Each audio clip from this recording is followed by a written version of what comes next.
Hello बच्चा party. तो हम आ गए हैं आज हमारे एक नए चैप्टर के साथ जो कि है cell the unit of life. तो जैसे कि आपको पता होगा आपका पहला चैप्टर तो आता नहीं है। स्टार्ट कहाँ से करना है आप लोगों को? Chapter 2 cell unit of life के साथ।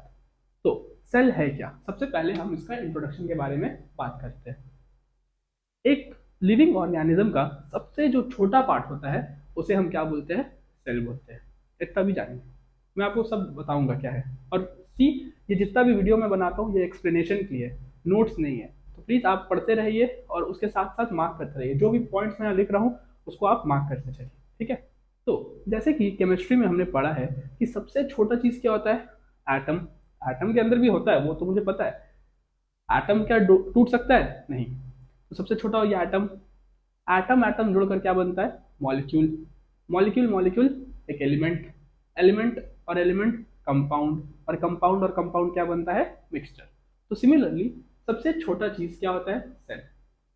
सेल जुड़ जुड़कर क्या बनता है? टिश्यू। ठीक है, जैसे कि ये सेल जुड़ जुड़ के क्या बना? टिश्यू, जो कि हमारा नेक्स्ट चैप्टर है। टिश्यू टिश्यू जुड़कर क्या बनता है? एक ऑर्गन। ठीक है, एक ऑर्गन पूरा, जैसे आंख हो गया, कान हो गया, नाक हो गया, स्किन हो गया, एक ऑर्गन बनता है। ऑर्गन ऑर्गन जुड़कर क्या बनता है? Organ system. ऑर्गन सिस्टम और ऑर्गन सिस्टम सब जुड़कर क्या बनता है? एक ऑर्गेनिज्म। ऑर्गेनिज्म मतलब आप, हम, शेर, जीव जंतु जितने भी है। क्लियर है? तो ये चैप्टर में हम किसके बारे में पढ़ने जा रहे हैं? सेल के बारे में। आई होप आपको ये समझ आ गया था। अच्छा, अब सेल में जाने से पहले हम पढ़ते हैं कुछ साइंटिस्ट के बारे में। सबसे पहला जो साइंटिस्ट जो है वो है एंटोनी वैन लीeuwenhoek। इन्होंने हमें सिंपल माइक्रोस्कोप दिया जिसके वजह से हम सेल को पहली बार देख सके। दूसरा बार रॉबर्ट हुक, इन्होंने हमें कंपाउंड माइक्रोस्कोप दिया जिसके वजह से मैग्निफिकेशन पावर और बढ़ गया और हम सेल को और बारीकी से, मतलब और क्लियरली उसके अंदर जाकर देख सके कि उसके अंदर भी है क्या। ऑब्वियस बात है, सेल के अंदर भी तो कुछ होगा। तो उसने ये चीज देख लिया। अब आए तीन महान साइंटिस्ट जिसके वजह से सेल थ्योरी का इजाद हुआ। ये आएगा ही आएगा, सेल थ्योरी। तो सेल थ्योरी बेसिकली तीन है क्या? ठीक है, अगर आता है डिफाइन सेल, तो सेल का डेफिनेशन जो है वो है cell is the structural and functional unit of life. ठीक है, तो इसी को दो हिस्सा में तोड़ दीजिए। Cell is the structural unit of life, cell is the functional unit of life. Clear है? और थर्ड जो थ्योरी है ये रुडोल्फ बर्काउ ने हमें दिया था कुछ साल बाद। देख ही रहे आप, गैपिंग 20 साल का है या 19 साल का है। इन्होंने कहा था every cell arise from pre existing cell. चलिए अब अच्छा से समझते हैं। मैथियस क्लेडन ने कहा था कि ये जो सेल है ना, ये मतलब इन्होंने जुड़ा हुआ देखा था। तो इन्होंने कहा था ये जो सेल है ये ग्रुप में आते हैं। ग्रुप समझ लो, जो टिश्यू था। फिर अगले ही साल थियोडर स्वान ने कहा था कि सेल जो है ये हर बॉडी का जो फंक्शन होता है या बॉडी का जो स्ट्रक्चर होता है सेल की वजह से होता है। मतलब समझ आ रहा है आपको? सेल थ्योरी का जो पहला दो है इन दोनों के थ्रू आया। और फिर 20 साल या 19 साल बाद रुडोल्फ बर्काउ ने कहा, ये एक जर्मन थे, इन्होंने कहा कि every cell arise from pre existing cell. इसका मतलब है हर सेल जो बन रहा है, समझिए ये पहला सेल है, ये जब मर रहा है तो इसके बदले ये दो सेल को देके मर रहा है या फिर चार को देके मर रहा है। ठीक है, इसे हम कहते हैं माइटोसिस, इसे हम कहते हैं मायोसिस। ये हम क्लास 10 में जानेंगे, जिसे कहते हैं सेल डिवीजन, माइटोसिस और मायोसिस। ठीक है, अगर दो में बट रहा है तो माइटोसिस, चार में बट रहा है तो मायोसिस। ये हम बेसिकली क्लास 10 में एकदम डिटेल में जानेंगे कि ये है क्या। आई होप आपको ये पांच साइंटिस्ट के बारे में पता चल गया। इनके बारे में आएगा कि इनका क्या योगदान था। और सबसे important cell theory. Cell is the structural unit of life, cell is the functional unit of life और every cell arrive from pre existing cell. Pre existing cell मतलब जो भी सेल हमारे बॉडी में है वो कैसे आ रहा है? पुराने सेल से आ रहा है। अब एक चीज हम दिमाग में जान लीजिए, समझिए, अगर एक बच्चा छोटा है तो इसमें लिविंग सेल्स जो बन रहे हैं वो ज्यादा होगा, मरने वाले सेल कम होंगे। तो ऑब्वियस सी बात है, ये बच्चा क्या होगा, ग्रो करेगा। एक अडल्ट में लिविंग सेल और डेड सेल्स क्या हो जाते हैं, इक्वल हो जाते हैं, इसलिए वो ना बढ़ता है ना वो घटता है। तो जैसे हम बुढ़ापे की ओर चलते हैं तो नंबर ऑफ डेड सेल बढ़ जाते हैं और लिविंग सेल क्या हो जाते हैं, घट जाते हैं। इसकी वजह से क्या होता है, डेथ सेल मात्रा में बढ़ जाता है और आहिस्ते आहिस्ते हमारा लाइफ भी खत्म हो जाता है। आई होप ये बात आपको समझ आया। ठीक है, अब याद रखिएगा, एक ह्यूमन का जो लाइफ स्टार्ट होता है वो स्टार्ट किससे होता है, जाइगोट से। मतलब जो आज आप हैं, हम हैं, ये सब कैसे फॉर्म हुए, एक सेल था जिसका नाम था जाइगोट, जो कि पेरेंट और पेरेंट मतलब क्या, एक मेल और एक फीमेल दोनों को लाया गया और इसके वजह से क्या मिला, एक जाइगोट मिला, पेरेंट का स्पर्म और फीमेल का एग। तो इससे हमें क्या मिला, एक जाइगोट। क्लियर है? तो इसके साथ हम अब चैप्टर को शुरू करने जा रहे हैं। अब याद रखिएगा बच्चा बाटी, हमने थ्योरी तो पढ़ लिया, अब जो सेल है, ठीक है, इसके बारे में हम कुछ जानेंगे। सबसे सिंगल सेल्ड ऑर्गेनिज्म बताइए। तो सिंगल सेल्ड कौन हो गए, सिंगल सेल लिखते, सिंगल सेल कौन है, बैक्टीरिया। ये सब आपका आएगा वन वर्ड। अच्छा, मल्टी सेल कौन है, ह्यूमन। क्लियर ना, हम आम का पेड़, कुछ भी, मैंगो ट्री, ये मैं बुक से दे रहा हूँ, आप कुछ भी लिख सकते हैं, बैनियन ट्री, कुछ भी हो सकता है। ठीक है, फ्यू सेल्ड, फ्यू सेल मतलब जिसमें बहुत कम है, तो कौन हो गया, स्पायरोगायरा, वॉलवॉक्स। क्लियर है? अच्छा, स्मॉलेस्ट सेल, स्मॉलेस्ट कहाँ है, RBC, red blood cell. Longest cell ये हो जाएगा न्यूरॉन, यानी कि नर्व सेल। आई होप आपको पता है नर्व सेल क्या होता है, जैसे नर्वस सिस्टम बनता है ना, ये आपने देखा होगा।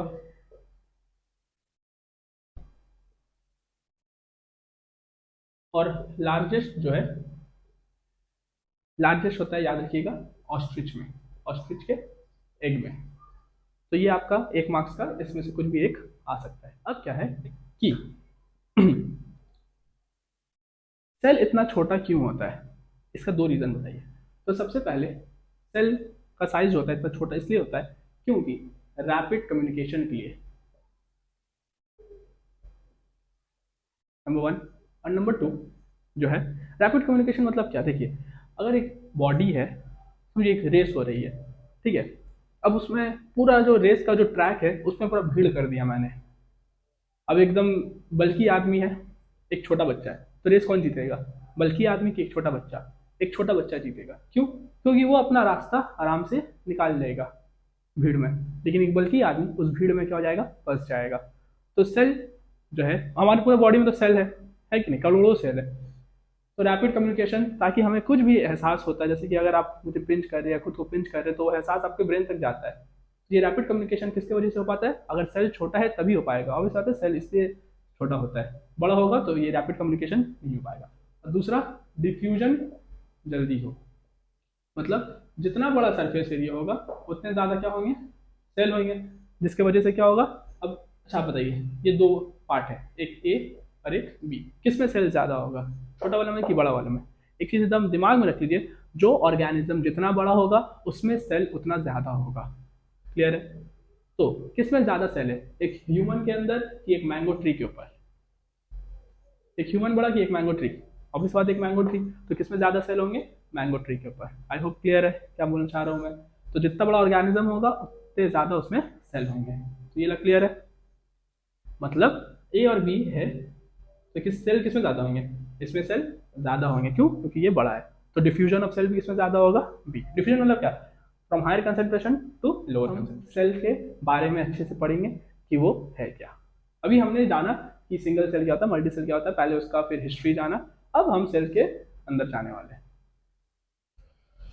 हाँ, तो याद रखिएगा, अब जो सेल है वो कितने टाइप का होता है, दो टाइप, एक एनिमल सेल और एक प्लांट सेल। पहले मैं आपको बोर्ड में डायग्राम बना देता हूँ और फिर आपको समझाता हूँ कि कौन क्या करता है, किसका क्या काम है।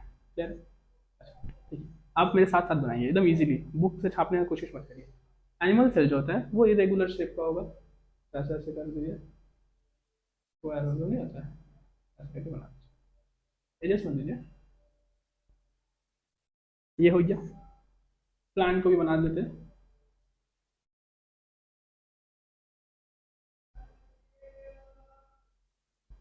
इसका याद रखिएगा, डबल बनाइएगा, ये एनिमल है और ये प्लांट है। ठीक है, तो याद रखिए एनिमल का जो कवरिंग होता है, ये जो बाउंड्री दिख रहा है आपको, ये है सेल मेम्ब्रेन, सेल मेम्ब्रेन।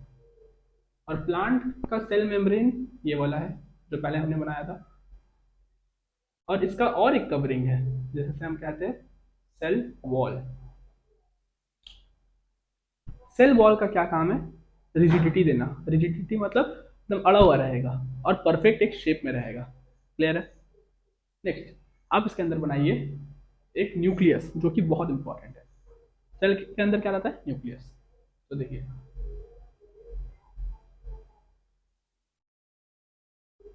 ऐसा किया, अब इसके अंदर एकदम काला चाहिए, ऐसे कर दीजिए। अब ऐसा नेटवर्क ऑफ चेन्स बनाइए।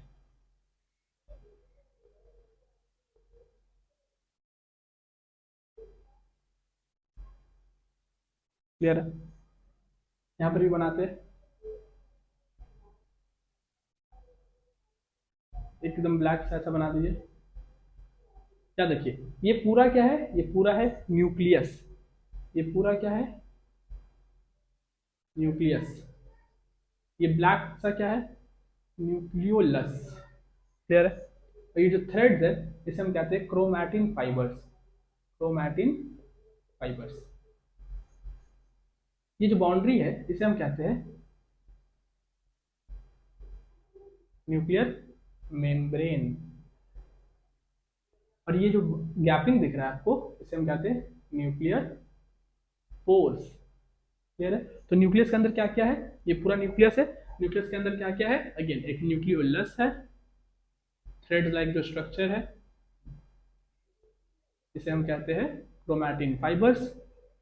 फिर ये जो है इसे हम कहते हैं न्यूक्लियर मेम्ब्रेन। जैसे कि ये सेल मेम्ब्रेन, तो वैसे ही न्यूक्लियस का जो कवरिंग है उसे हम क्या कहते हैं? Nuclear membrane. उसके बाद ये जो गैपिंग दिख रहा है हमें इसे हम कहते हैं पोर्स, न्यूक्लियर पोर्स।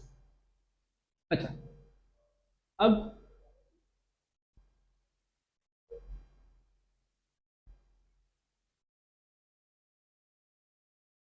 यहाँ पर भी सेम,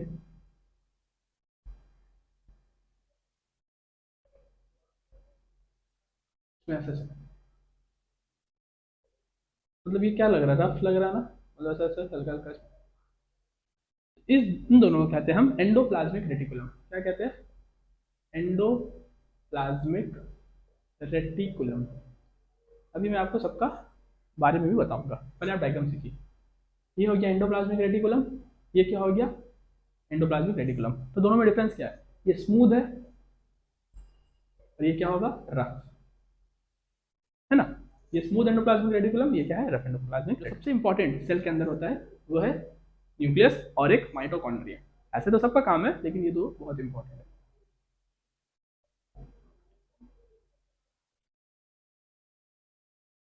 माइटोकॉन्ड्रिया, माइटोकॉन्ड्रिया जो होता है ये power house of the cell होता है। ठीक है, तो जो भी काम वाम होता है कौन करता है? ज़्यादातर माइटोकॉन्ड्रिया करता है। इसमें भी होगा, ऑब्वियस सा बात है, इसमें भी एंडोप्लाज्मिक रेटिकुलम होंगे, इसमें भी आपका माइटोकॉन्ड्रिया होगा। अब ऐसे ऐसे गोल गोल करके कुछ भी आप बॉडीज का नाम दे सकते हैं। अब याद रखिएगा, प्लास्टिड्स, प्लास्टिड्स सिर्फ किसमें पाए जाते हैं? प्लांट सेल में। प्लास्टिड्स तीन टाइप के होते हैं, एक ल्यूकोप्लास्ट, एक क्रोमोप्लास्ट और एक क्लोरोप्लास्ट। तो जितने भी टाइप के प्लास्टिड होते हैं किसमें पाए जाते हैं? प्लांट सेल में, एनिमल सेल में नहीं। अब वैक्यूल, वैक्यूल के लिए आपको बस एक खाली सा स्पेस बना देना है, इसमें क्या दीजिएगा? वैक्यूल।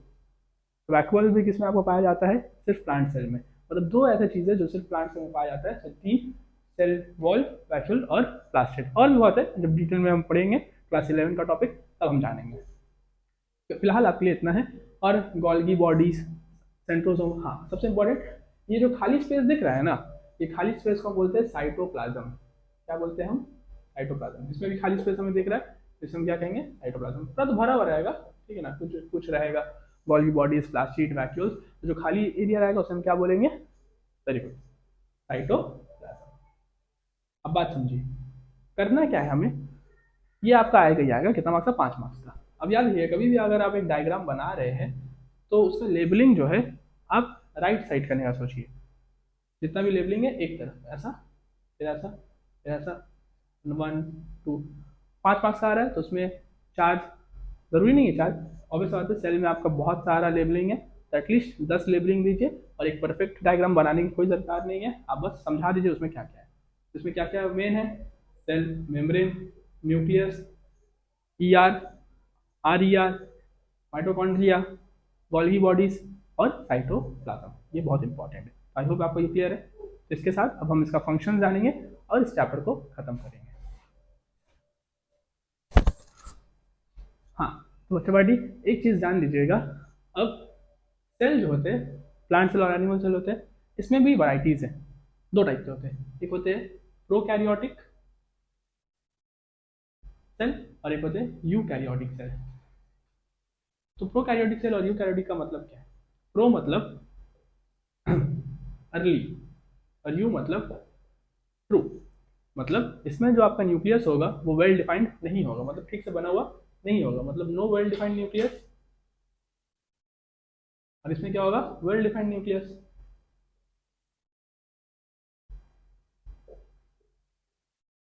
इसमें राइबोसोम्स जो होंगे वो छोटे होंगे, इसमें राइबोसोम्स बड़े होंगे। अब ये बना नहीं है ना ठीक से। अब इसमें no cell organelles. Cell organelles मतलब आप थोड़े देर में जानेंगे, सेल के आदि पार्ट। और इसमें सेल ऑर्गेनल्स होंगे। आई होप ये क्लियर है। Cell plant cell, animal cell होता है, लेकिन उसमें भी वैरायटी है। एक होता है प्रोकैरियोटिक, एक होता है यूकैरियोटिक। ठीक है। अब मैं आपको एक चार्ट देने जा रहा हूँ, ठीक है। वो चार्ट जैसे आप जान लेंगे तो आपका सेल जो है पूरा हो जाएगा। आपको बस क्या जानना है? मेजर फंक्शंस जानना है हर एक सेल ऑर्गेनल का, और कुछ नहीं। क्लियर है?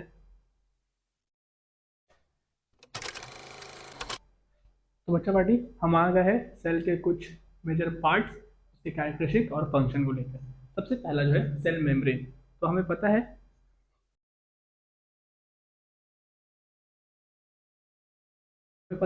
कि सेल मेम्ब्रेन जो है उस पहला कैरेक्टरिस्टिक है, फिर फंक्शन है। कुछ कुछ पार्ट्स में, जैसे कि यहाँ यहाँ सिर्फ आपका फंक्शन दिया हुआ है। तो आपको एग्जाम में कैरेक्टरिस्टिक भी लिखने आ सकता है, फंक्शन भी लिखने आ सकता है। तो सेल मेम्ब्रेन का कैरेक्टरिस्टिक क्या है? सेमी परमिएबल है। सेमी परमिएबल मतलब सबको वो अलाउ नहीं करेगा, कुछ कुछ पार्टिकल्स को वो अलाउ करेंगे। Possesses fine pores. अब इस बात है, फाइन पोर्स होंगे उसमें, तभी ना वो सबको आने से रोक सकते हैं। जैसे कि चाय छकनी देखा आपने, चाय छकनी क्या होता है? सेमी परमिएबल होता है। वो सबको आने देता है? नहीं, वो चाय पत्ती को रोक लेता है। तो ऐसे ही सेमी सेल मेम्ब्रेन भी है। Cell wall. सेल वॉल जो होता है फ्रीली परमिएबल। किसमें होता है? ये सिर्फ प्लांट्स में होता है। फ्रीली परमिएबल मतलब ये सबको एंट्री देते हैं। अब ऐसा आता है, रोकेगा कौन? Cell membrane. प्लांट में दोनों होते हैं, एनिमल में बस सेल मेम्ब्रेन होता है। इसका मेन काम क्या है? It gives rigidity and protection. ये प्लांट को रिजिडिटी देता है। रिजिडिटी मतलब जो इसका शेप आता है, और प्रोटेक्शन देता है। नेक्स्ट साइटोप्लाज्म, जैसे कि हमने डिस्कस किया था, ये न्यूक्लियस था। ये जो बाकी एरियाज है, खाली एरिया, इसे हम क्या कहते हैं? साइटोप्लाज्म। ये बेसिकली इसमें क्या होता है? पानी और ऑर्गेनिक इनऑर्गेनिक मिक्सचर इसमें रहता है, कंपाउंड का मिक्सचर। और इसका फंक्शन क्या है? All metabolic activities. Metabolic activities मतलब सेल का जितना भी मेटाबॉलिक एक्टिविटीज है, खाना वाना, ये सब रेगुलेट करता है। सेल अगर बढ़ेगा तो सबसे पहले कौन बढ़ेगा? साइटोप्लाज्म बढ़ेगा, फिर सेल बढ़ेगा। नेक्स्ट है एंडोप्लाज्मिक रेटिकुलम। एंडोप्लाज्मिक रेटिकुलम है, ये तो हमें पता है कितने टाइप का होता है, दो, एक स्मूथ और एक रफ।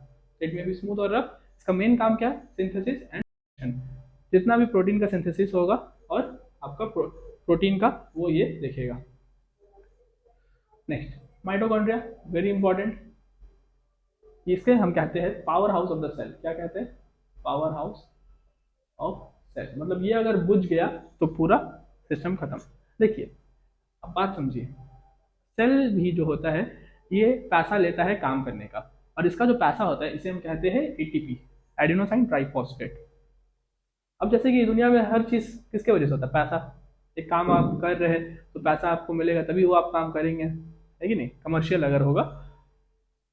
अब बात समझिए, माइटोकॉन्ड्रिया को भी हर काम करने के लिए क्या चाहिए, पैसा चाहिए, बट वो गांधी जी को नहीं चाहते, वो किसे चाहते, एटीपी को। अगर इन्हें एटीपी मिलता गया तो ये काम करते रहेंगे, वरना क्या करेंगे, सबका शटर बंद कर देंगे। इसे इसलिए इसे क्या कहा जाता है, power house of the cell कहा जाता है।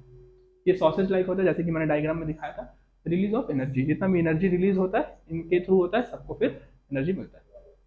गोल्गी बॉडीज, ये फ्लैटेंड होता है शेप में, और इनका मेन काम है सिक्रीशन ऑफ हॉर्मोन्स। राइबोसोम्स, इनका सिर्फ फंक्शन जानना है, प्रोटीन सिंथेसिस, जैसे इसका था सिंथेसिस एंड प्रोटीन, इसका भी सेम है। लाइसोसोम्स डिस्ट्रॉयज फॉरेन सब्सटेंस, जितने भी बाहर से जो सब्सटेंस आ रहे हैं सेमी परमेबल मेम्ब्रेन से भी अगर घुस चुके हैं, जो सेल को नहीं चाहिए, तो लाइसोसोम का क्या काम है, वो उन्हें डिस्ट्रॉय कर देगा। और सेल का जो डाइजेशन होगा, सेल का जो डाइजेशन होगा वो कौन करेगा, लाइसोसोम करता है। न्यूक्लियस, जो कि वेरी इंपॉर्टेंट अगेन, ये क्या करते हैं, डीएनए कंटेन करते हैं। डीएनए किसमें कंटेन करते हैं, जो हमने क्रोमैटिन फाइबर देखा था ना, उसके अंदर रहता है डीएनए।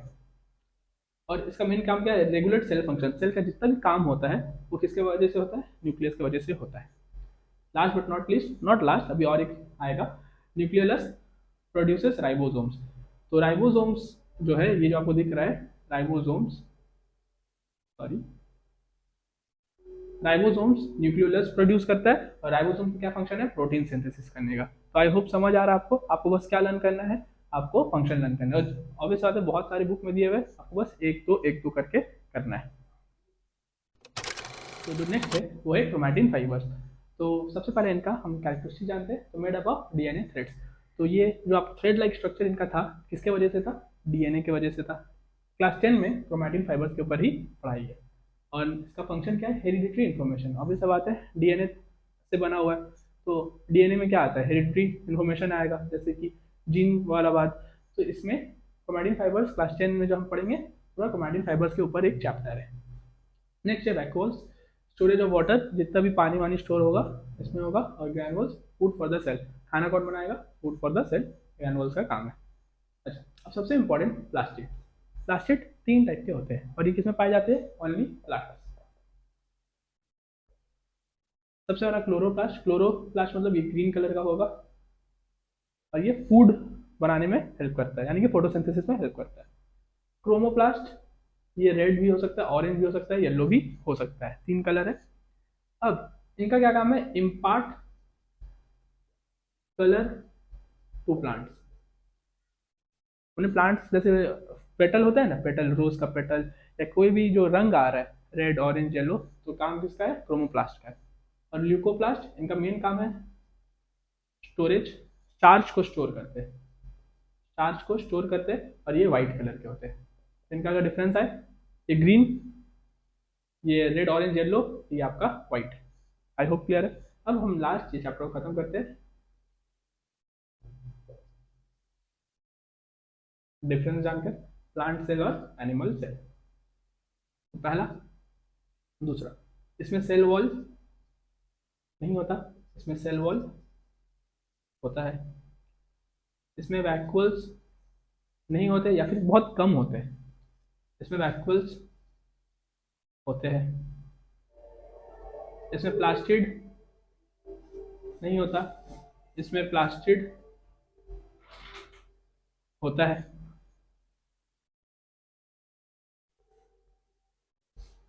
नेक्स्ट आपका आ सकता है, 3 डिफरेंस होगा, एग्जाम में आएगा। सिमिलैरिटी बताइए। सिमिलैरिटी तो बहुत ईजी है, न्यूक्लियस दोनों में होता है, फिर आपका क्या, सेल मेम्ब्रेन भी दोनों में, तो इसी प्रकार से आपको ये करना पड़ेगा। तो आई होप आपका ये चैप्टर क्लियर है। प्लीज़ डायग्राम अच्छे से प्रैक्टिस करिए, डायग्राम 5 मार्क्स का आने वाला ही है, ठीक है। तो इसके साथ पढ़ते रहिए। और सेल यूनिट ऑफ लाइफ हमारा कंप्लीट हो गया। कुछ भी आपका क्वेरीज हो तो प्लीज़ मुझे टेक्स्ट करिए या कमेंट में मैसेज करिए।